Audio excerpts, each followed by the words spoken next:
दोस्तों, हम सभी जानते हैं कि YouTube दुनिया का सबसे सक्सेसफुल वीडियो शेयरिंग प्लेटफॉर्म है और YouTube की इस सक्सेस का क्रेडिट हमेशा गूगल को ही दिया जाता है। लेकिन आपको जानकर हैरानी होगी कि YouTube को असल में गूगल ने नहीं बल्कि 3 यंग लड़कों ने मिलकर बनाया था, जबकि गूगल ने अक्टूबर 2006 में YouTube को $1.6 बिलियन की रकम में उन लड़कों से खरीद लिया था। तो आज की इस वीडियो में हम जानेंगे कि YouTube को क्रिएट करने वाले वो 3 लड़के आखिर कौन थे, उन्होंने YouTube को किस तरह और क्यों बनाया था, और YouTube को सेल करने के बाद आज वो तीनों कहां पर हैं। जावेद करीम की, जो कि YouTube के तीनों क्रिएटर्स में से सबसे छोटे थे। जावेद का जन्म 5 अक्टूबर 1979 को जर्मनी के मर्सबर्ग टाउन में हुआ था।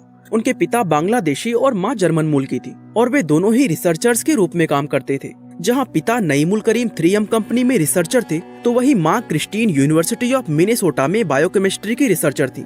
दोस्तों, जावेद जब बहुत छोटे थे तभी उनकी फैमिली मर्सबर्ग को छोड़कर वेस्ट जर्मनी के नॉयस शहर में शिफ्ट हो गई थी और फिर इसी शहर में उन्होंने अपने बचपन का ज्यादातर समय बिताया। हालांकि उनकी उम्र जब 12 साल हुई तो उनकी फैमिली फिर से मूव करके मिनेसोटा के सेंट पॉल शहर में शिफ्ट हो गई। दोस्तों, जावेद ने अपनी स्कूल की पढ़ाई इसी शहर में पूरी की और फिर आगे की पढ़ाई के लिए उन्होंने यूनिवर्सिटी ऑफ इलिनॉय में एडमिशन ले लिया। लेकिन पेपल कंपनी में जॉब मिलने के चलते उन्होंने अपनी पढ़ाई पूरी करने से पहले ही कैंपस को छोड़ दिया। हालांकि कैंपस छोड़ने के बाद भी उन्होंने डिस्टेंस लेवल से पढ़ाई को जारी रखा और जॉब करते हुए ही उन्होंने अपनी बैचलर्स की डिग्री हासिल की। इसके बाद दोस्तों, पेपल कंपनी में 2 कलीग्स के साथ उनकी दोस्ती हुई और उन्हीं दोनों के साथ मिलकर उन्होंने YouTube को क्रिएट किया था।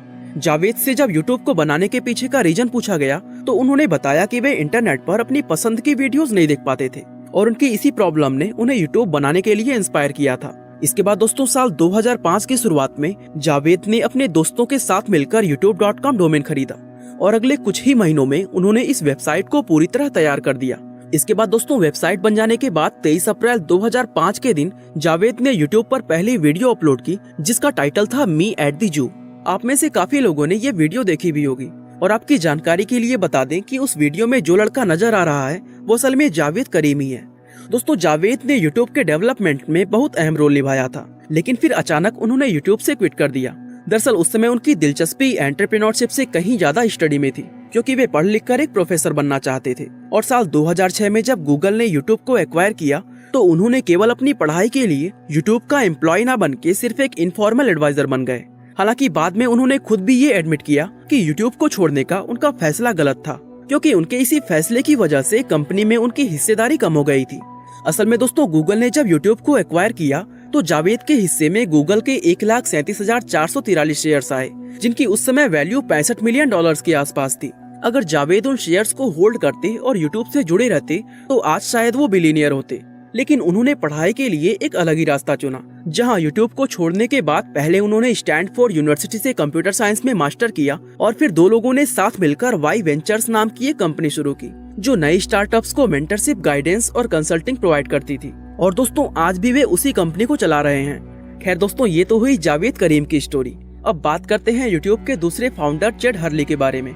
दोस्तों, चेड हर्ली का जन्म 24 जनवरी 1977 को अमेरिका के रेडिंग शहर में हुआ था। चेड को बचपन से ही आर्ट्स में काफी ज्यादा दिलचस्पी थी, जिसके चलते स्कूल के समय से ही उन्होंने अपने स्केचेस और आर्ट वर्क्स को सेल करना शुरू कर दिया था। लेकिन जब वो हाई स्कूल में पहुंचे तो आर्ट्स के साथ साथ उनका इंटरेस्ट कंप्यूटर्स और टेक्नोलॉजी में बढ़ने लगा और हाई स्कूल के दौरान ही वे टेक्नोलॉजी स्टूडेंट एसोसिएशन के मेंबर बन गए।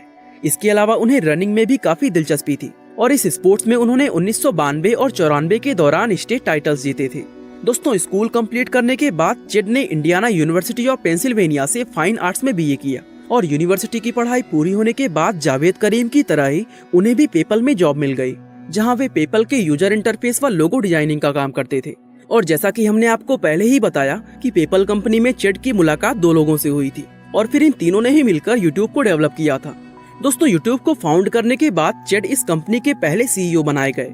हालांकि उस वक्त उनका काम सिर्फ YouTube के टैगिंग और शेयरिंग फीचर को मैनेज करना था। इसके बाद अक्टूबर 2006 में जब गूगल ने YouTube को एक्वायर किया तो चेड ने कंपनी को एकदम से क्विट नहीं किया, बल्कि वे 2010 के एंड तक YouTube के CEO का पद संभाले रहे। और YouTube से जुड़े रहने का उन्हें फायदा ये हुआ कि YouTube के बिकने पर उनके हिस्से में सबसे बड़ी रकम आई। दरअसल दोस्तों, YouTube को सेल करने के बदले में चेड को गूगल के 6,94,087 शेयर्स डायरेक्टली और 41,232 शेयर्स एक ट्रस्ट के जरिए प्राप्त हुए थे। उस समय इन शेयर्स की कुल वैल्यू $346 मिलियन थी, जो कि जावेद करीम के हिस्से में आए $65 मिलियन के 5 गुना से भी ज्यादा थे। इसके बाद दोस्तों अक्टूबर 2010 में चेट ने यूट्यूब के सीईओ पद से रिजाइन कर दिया, जिसके बाद उन्होंने यूट्यूब के तीसरे पार्टनर स्टीव चैन के साथ मिलकर एवोस सिस्टम नाम की एक टेक कंपनी शुरू की। दरअसल ये एक इंक्यूबेटर कंपनी थी जो डेवलपर्स को रियल टाइम में एप्लीकेशन डेवलपिंग और टेस्टिंग की सर्विस देती थी। हालांकि इस कंपनी ने कई अलग अलग एप्लीकेशंस बनाए, लेकिन उन सभी में चेट की नजर हमेशा एक ही कंपनी पर टिकी रही, जिसका नाम था मिक्सबिट।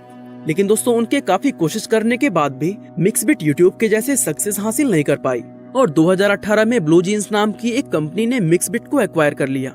इसके अलावा चेट ने कई अलग अलग तरह के स्पोर्ट्स जैसे फार्मूला 1 रेसिंग, NBA और फुटबॉल टीम्स में अपना पैसा इन्वेस्ट किया, जहां वो NBA की गोल्डन स्टेट वॉरियर्स टीम और मेजर लीग सॉकर में खेलने वाले लॉस एंजल्स फुटबॉल क्लब के पार्ट ऑनर हैं। खैर ये तो हुई यूट्यूब के दूसरे फाउंडर चेट हर्ली की बात। चलिए अब यूट्यूब के तीसरे और आखिरी फाउंडर स्टीव चैन के बारे में जानते हैं। दोस्तों स्टीव चैन का जन्म 25 अगस्त 1978 को ताइवान के ताइपे शहर में हुआ था। उन्होंने अपनी जिंदगी के शुरुआती 8 साल इसी शहर में रहकर बिताए, जिसके बाद उनकी फैमिली अमेरिका के प्रॉस्पेक्ट हाइट सिटी में शिफ्ट हो गई। स्टीव ने अपनी स्कूली पढ़ाई इसी शहर के लोकल स्कूल में पूरी की थी और उसके बाद उन्होंने जावेद करीम की तरह ही कंप्यूटर साइंस के स्टडी के लिए यूनिवर्सिटी ऑफ इलिनॉय में एडमिशन ले लिया था। साल 2002 में यूनिवर्सिटी की पढ़ाई पूरी होने के बाद उन्हें पेपल में नौकरी मिल गई, जहां जॉब करते वक्त उनकी जान पहचान जावेद व चेट के साथ हुई। और आगे की कहानी तो आप जानते ही हैं कि किस तरह इन तीनों ने मिलकर यूट्यूब को क्रिएट कर दिया। हालांकि दोस्तों स्टीव की कहानी जावेद और चेट से थोड़ी डिफरेंट भी है, क्योंकि उन्होंने यूट्यूब को बनाने से पहले कुछ महीने फेसबुक के लिए भी काम किया था। और यूट्यूब की अगर बात करें तो उसमें स्टीव को चीफ टेक्नोलॉजी ऑफिसर की जिम्मेदारी सौंपी गई थी, जहां उनका मेन काम यूट्यूब के ट्रैफिक को मैनेज करना था। साल 2006 में जब गूगल ने यूट्यूब को खरीदा तो उसके बदले में गूगल के 6,25,366 शेयर्स डायरेक्टली और 68,721 शेयर एक ट्रस्ट के जरिए स्टीव के हिस्से में आए, जिनकी उस वक्त कीमत $325 मिलियन के आसपास थी। लेकिन दोस्तों आज उन्हीं शेयर्स की वैल्यू $1.78 बिलियन हो चुकी है। चेट की तरह स्टीव भी यूट्यूब के बिक जाने के बाद तुरंत उससे अलग नहीं हुए, बल्कि वे यूट्यूब में 2009 तक अपने पद को संभाले रखे और 2009 में यूट्यूब को छोड़ने के बाद वे गूगल के लिए काम करने लगे। लेकिन 2011 में उन्होंने गूगल की जॉब को भी छोड़ दिया, क्योंकि उस समय वो चेट के साथ मिलकर अपनी खुद की कंपनी एवोस सिस्टम शुरू करने का मन बना चुके थे। दरअसल दोस्तों चेट की तरह स्टीव भी एवोस सिस्टम को लेकर काफी ज्यादा एक्साइटेड थे, लेकिन उन्हें चेट के वीडियो शेयरिंग प्लेटफॉर्म मिक्सबिट में कोई दिलचस्पी नहीं थी, इसलिए वे मिक्सबिट से हमेशा दूर ही रहे। यहाँ तक कि जब चेट ने एवोस सिस्टम को मिक्सबिट के साथ जोड़ने की कोशिश की तो स्टीव ने उस कंपनी को ही छोड़ दिया। इस तरह एक तरफ चेट मिक्सबिट में बिजी हो गए, वहीं दूसरी तरफ स्टीव ने वापस गूगल वेंचर्स कंपनी को ज्वाइन कर लिया, जो कि नए स्टार्टअप्स में इन्वेस्ट करने और उन्हें फाइनेंशियल सपोर्ट देने का काम करती है। इसके अलावा साल 2016 में स्टीव ने nom.com नाम की एक वेबसाइट को भी लॉन्च किया था, जो कि एक लाइव स्ट्रीमिंग फूड नेटवर्क था।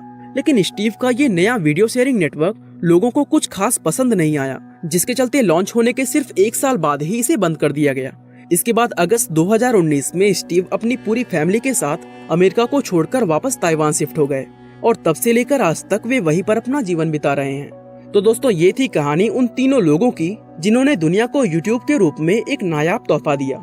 आज उनके द्वारा बनाया गया ये वीडियो शेयरिंग प्लेटफॉर्म न सिर्फ लोगों को एंटरटेन करता है, बल्कि साथ ही ये एजुकेशन का एक अहम मीडियम बन चुका है। और दोस्तों इतना ही नहीं, आज यूट्यूब लोगों के लिए रोजगार का एक जरिया माना जाता है।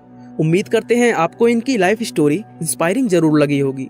बाकी दोस्तों आज के लिए बस इतना ही। वीडियो को लाइक, शेयर और चैनल को सब्सक्राइब करना बिल्कुल ना भूलें। आपका बहुमूल्य समय देने के लिए बहुत बहुत धन्यवाद।